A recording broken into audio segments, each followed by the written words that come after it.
शाम मेरी गली में एक नेता आए, बोले हाथ जोड़ के मुझे वोट दे दो। मैंने उनसे बोला आप किसानों का दर्द ले जाओ, महिलाओं की तकलीफ ले जा, युवाओं की परेशानी ले जा। तो वो बेचारे सन्नाटे में आए और मुझसे हाथ जोड़े और हमने उनको बोला bye bye bye bye bye bye. कहा था कि कल पद्मश्री भी दे देंगे क्या इनको? तो ये वो लोग हैं जो वोट बैंक की राजनीति में आतंकियों के भी समर्थन में उतर जाते हैं।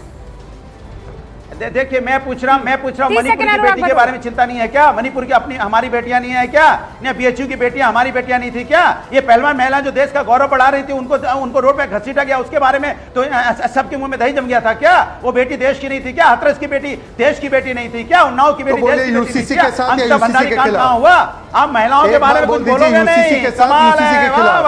बारे भैया बारे बीजेपी पीएम मोदी गिना रहे थे, हज कोटा गिना रहे थे, बगैर महरम के महिलाओं का हज पर जाना गिना रहे थे, बाकी तमाम दूसरी सहूलतें मुसलमानों को जो मिली है मोदी सरकार में वो गिना रहे थे। आप सिर्फ मुसलमानों को डराने का काम करते हैं। देखिए भारतीय जनता पार्टी पूरी तरह से एक्सपोज हो चुकी है। अब भारतीय जनता पार्टी के पास कोई रास्ता नहीं बचा है। जनता ने नकार दिया है। जो वोटर थे भारतीय जनता पार्टी के उदासीन हो चुके, उनके कार्यकर्ता घर से निकल नहीं रहे हैं, कहीं कोई रास्ता नहीं है। उनकी पार्टी बुरी तरह से हार रही है, परेशान है, क्योंकि उन्होंने लास्ट 10 सालों में जनता की बात नहीं की है, दलों की बात की है। कभी हमारी बात करेंगे, कभी उनकी बात करेंगे, लेकिन जनता की बात नहीं करेंगे। 1950 की करेंगे, 1990 की करेंगे, 2012 तक की करेंगे, लेकिन 14 के बाद जनता की परेशानी के बारे में वो चर्चा ही नहीं करना चाहते।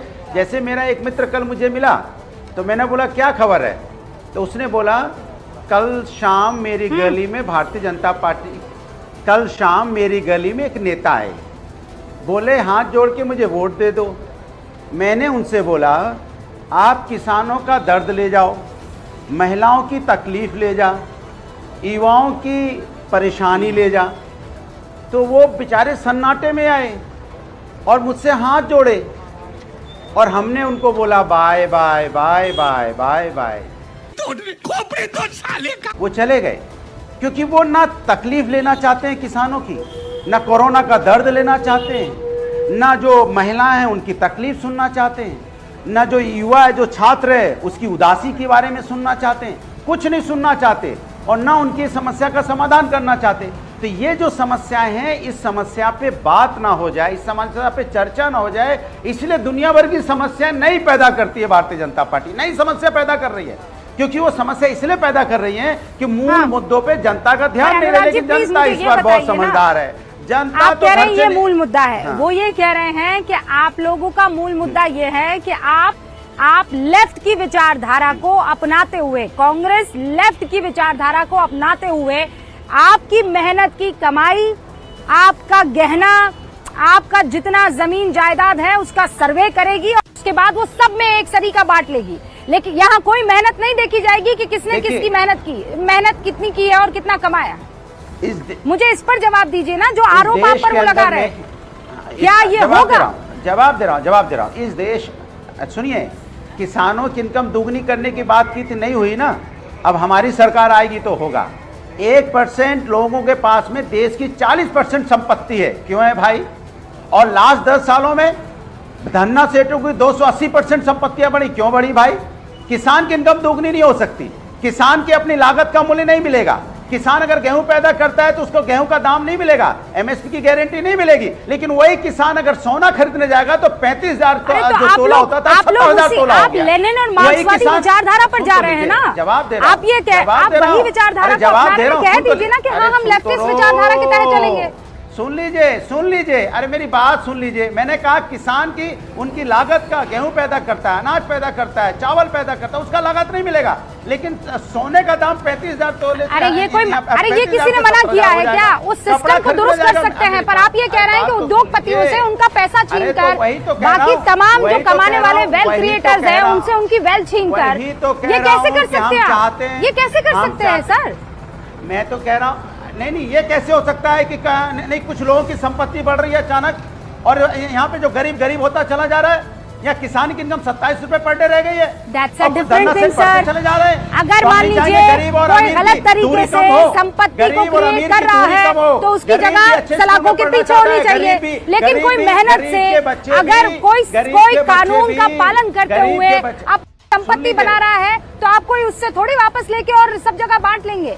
ये कहाँ तक जायज होगा? आप जिस सिस्टम की बात कर रहे हैं, मैं बार बार कह रही हूँ लेफ्टिस्ट विचारधारा है। ओके अनुराग जी, बस एक सेकंड रुक जाइए, इसका जवाब शहजाद पूनावाला देंगे। अरे सुन लीजिए, नहीं ओके नहीं चलेगा, ओके नहीं चलेगा, जवाब सुनना पड़ेगा। ओके नहीं ओके क्यों होता है? ओके नहीं है, पहले जवाब सुन लीजिए। मैं जवाब दे रहा हूँ, फिर किसान अन्याय लगातार अन्याय मेहनत दो और कर रहे हैं, लोग जवाब चीखने सुन लीजिए। लगेंगे। किसान जवाब अभी नहीं, मैं आपको मौका दे दूंगी। शहजाद पूनावाला को भी मैंने जितना मौका दिया आपको उतना दे दिया है, अब रुक जाइए। जवाब मिलेगा। आप पहले आप वाजपेयी जी, आप पहले वाजपेयी जी, फिर मैं आऊंगी आपके पास। वाजपेयी रूबिका जी, जी। समय दिया था बीजेपी को, विपक्ष को भी समय दीजिए। अरे विपक्ष को इतना समय दिया और कितना समय दूं सर? रेशियो के मुताबिक आपको वक्त से ज्यादा वक्त दे दिया है मैंने। लेकिन शहजाद पूनावाला पहले 30 सेकंड में संक्षेप में ये जो कह रहे हैं उसका जवाब दीजिए और उसके बाद मैं अपने दो और मेहमानों का रुख करूं।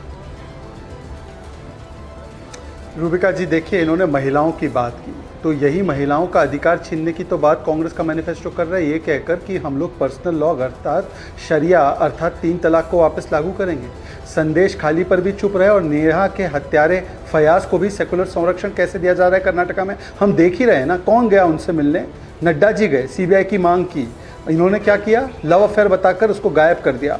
और मैं इनसे पूछना चाहता हूँ, ये कर्नाटका के मुख्यमंत्री का स्टेटमेंट है, ये प्रकाशित स्टेटमेंट है, I will give the wealth of the nation to Muslims.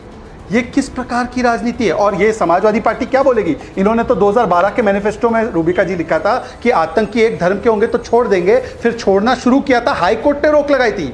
याद है वाराणसी ब्लास्ट के अपराधियों को छोड़ने का प्रयास किया था अखिलेश जी ने, और हाई कोर्ट ने कहा था कि कल पद्मश्री भी दे देंगे क्या इनको? तो ये वो लोग हैं जो वोट बैंक की राजनीति में आतंकियों के भी समर्थन में उतर जाते हैं।